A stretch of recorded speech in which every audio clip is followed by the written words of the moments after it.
Assalamualaikum warahmatullahi wabarakatuh. Sebelumnya, izin memperkenalkan diri. Nama saya Deliza Rama Fadila dengan NPM 241705-2017 dari Program Studi Sistem Informasi. Baiklah, kali ini saya akan membuat video pembelajaran mengenai operasi set instruksi. Yang pertama, saya telah menanya kepada ChatGPT tentang apa itu set instruksi. Jadi, set instruksi atau instruction set arsitektur atau lebih singkatnya ISA adalah kumpulan perintah dasar yang dapat dijalankan oleh sebuah prosesor. ISA adalah bagian penting dari arsitektur komputer karena menentukan bagaimana perangkat keras atau hardware prosesor berinteraksi dengan perangkat lunak atau software.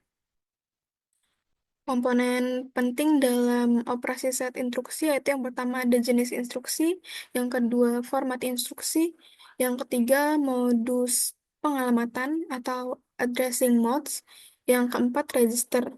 Lalu jenis-jenis ISA berdasarkan kompleksitasnya ada CISC atau Complex Instruction Set Computing, lalu yang kedua ada RISC atau Reduced Instruction Set Computing. Untuk penjelasan lebih lanjutnya, saya telah melihat materi dari PPT dari universitas lain, yaitu tentang ini karakter dan fungsi set instruksi, yaitu ada operasi dari CPU ditentukan oleh instruksi-instruksi yang dilaksanakan atau dijalankannya. Instruksi ini sering disebut sebagai instruksi mesin atau mesin instruction atau instruksi komputer yang juga disebut sebagai computer instruction. Lalu, kumpulan dari instruksi-instruksi yang berbeda yang dapat dijalankan oleh CPU disebut set instruksi atau instruction set. Lalu ada elemen-elemen instruksi mesin, itu ada operation code atau opcode. Ini menentukan operasi yang akan dilaksanakan. Lalu ada search operand reference yang merupakan input bagi operasi yang akan dilaksanakan. Lalu ada juga result operand reference. Ini merupakan hasil dari operasi yang akan dilaksanakan. Lalu ada next instruction reference. Ini untuk memberitahu CPU untuk mengambil fetch instruksi berikutnya setelah instruksi yang dijalankan selesai. Selanjutnya, desain set instruksi. Desain set instruksi merupakan masalah yang sangat kompleks yang melibatkan banyak aspek. Di antaranya adalah kelengkapan set instruksi, ortogonalitas, yaitu sifat independensi instruksi, lalu ada kompatibilitas, yang dimana ada shortcode compatibility dan object code compatibility. Selain ketiga aspek tersebut, juga melibatkan hal-hal sebagai berikut, yaitu operation repertoire, di mana berapa banyak dan operasi apa saja yang disediakan dan berapa sulitnya operasinya. Lalu ada data types, yaitu tipe atau jenis data yang dapat diolah. Lalu juga ada instruction format, ini panjangnya, banyaknya alamat, dan sebagainya. Lalu register, yaitu banyaknya register yang dapat digunakan. Lalu juga ada addressing, yaitu mode pengalamatan untuk operand. Suatu instruksi terdiri dari beberapa field yang sesuai dengan elemen dalam instruksi tersebut. Layout dari suatu instruksi sering disebut sebagai format instruksi atau instruction format. Selanjutnya ada jenis-jenis operand, yaitu yang pertama ada address, lalu ada numbers, yang meliputi integer or fixed point, lalu floating point, dan desimal. Lalu ada juga karakter yang meliputi ASCII dan juga EBCDIC. Lalu juga ada logical data, di mana bila data berbentuk binari itu adalah 0 dan 1. Selanjutnya, jenis instruksi. Yang pertama ada data processing, yang meliputi arithmetic dan logic instruction. Lalu ada data storage, yang meliputi memory instruction. Lalu yang ketiga ada data movement, yang meliputi input-output instruction. Eh, Lalu yang keempat ada control, di mana test and branch instruction. Selanjutnya ada transfer data. Ini menetapkan lokasi operand sumber dan operand tujuan. Lalu, lokasi-lokasi tersebut dapat berupa memori, register, atau bagian paling atas daripada stack. Dia juga menetapkan panjang data yang dipindahkan, lalu menetapkan mode pengalamatan. Selanjutnya, tindakan CPU untuk melakukan transfer data adalah memindahkan data dari satu lokasi ke lokasi lain, dan apabila memori dilebatkan, maka menetapkan alamat memori, menjalankan transformasi alamat memori virtual ke alamat memori aktual, dan mengawali pembacaan atau penulisan memori.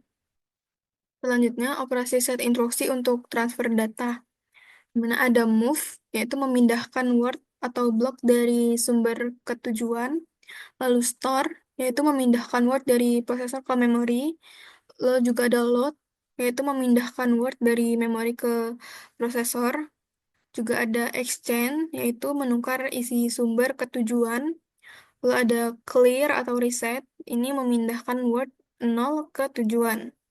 Lalu juga ada set, ini memindahkan word 1 ke tujuan. Lalu push, ini memindahkan word dari sumber ke bagian paling atas stack. Lalu juga ada pop, ini memindahkan word dari bagian paling atas sumber.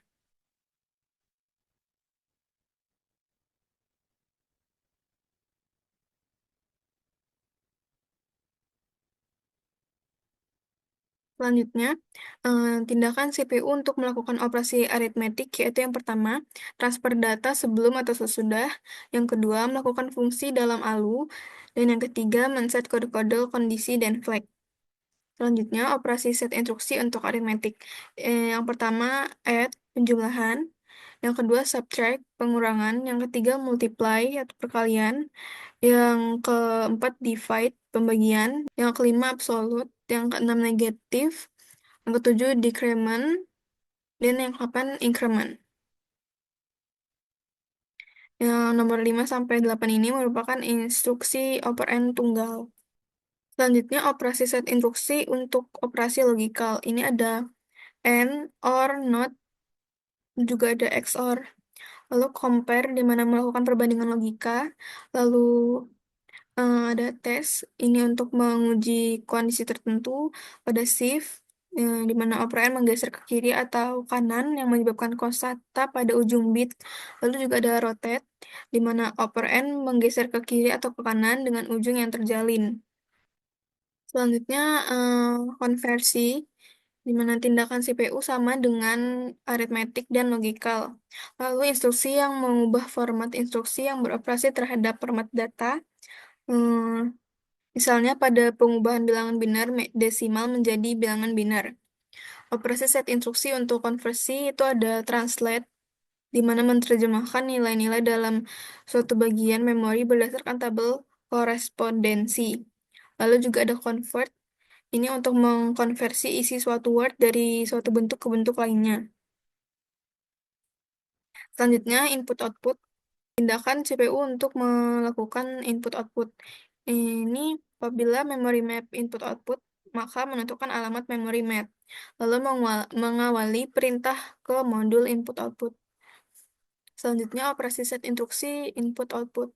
Ini ada input, yaitu dia memindahkan data dari perangkat input-output tertentu ke tujuan. Lalu ada output, di mana memindahkan data dari sumber tertentu ke perangkat input-output. Lalu juga ada start input-output.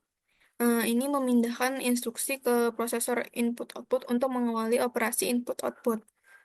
Lalu juga ada tes input-output yang memindahkan informasi dari sistem input-output ke tujuan. Selanjutnya, transfer control, di mana tindakan CPU untuk transfer control yaitu mengupdate program counter untuk subroutine, call, atau return. Operasi set instruksi untuk transfer control yaitu ada jump atau cabang. Ini pemindahan tidak bersyarat dan memuat PC dengan alamat tertentu. Lalu juga ada jump bersyarat, di mana menguji persyaratan tertentu dan membuat PC dengan alamat tertentu atau tidak melakukan apa tergantung dari persyaratan. Selanjutnya ada jump subroutine, ini melompat ke alamat tertentu. Lalu juga ada return, ini mengganti isi PC dengan register lainnya yang berasal dari lokasi tertentu. Lalu juga ada execute, ini mengambil operand dari lokasi tertentu dan mengeksekusi sebagai instruksi. Lalu yang selanjutnya ada skip, ini di mana menambahkan PC sebagai melompati instruksi berikutnya. Lalu juga ada skip bersyarat, di mana ini melompat atau tidak melakukan apa-apa berdasarkan pada persyaratan. Lalu ada halt, ini di mana dia menghentikan eksekusi program. Lalu ada wait atau hold, ini melanjutkan eksekusi pada saat persyaratan dipenuhi. Lalu yang terakhir ada no operation, di mana tidak ada operation yang dilakukan. Selanjutnya, control system.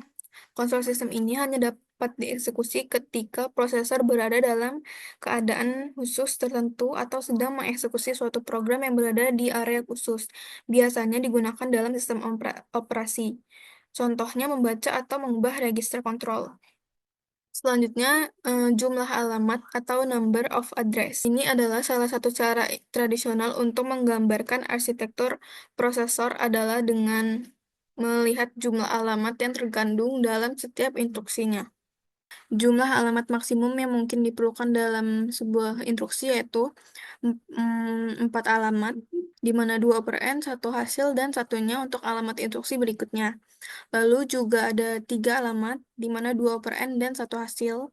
Lalu juga ada 2 alamat, di mana satu operand menangkap hasil, dan satunya lagi operand. Lalu yang terakhir ada satu alamat, di mana ini menggunakan akumulator untuk menyimpan operand dan hasilnya. Selanjutnya, addressing mode. Ini ada jenis-jenis dari addressing mode atau teknik pengalamatan yang paling umum. Ada immediate, lalu ada direct, ada indirect, terus juga ada register, lalu ada register indirect, ada juga displacement, dan ada juga stack. Baiklah, mungkin cukup sekian video pembelajaran dari operasi set instruksi. Mohon maaf bila ada kesalahan dalam bacaan materi atau ada kekurangan. Saya akhiri. Wassalamualaikum warahmatullahi wabarakatuh.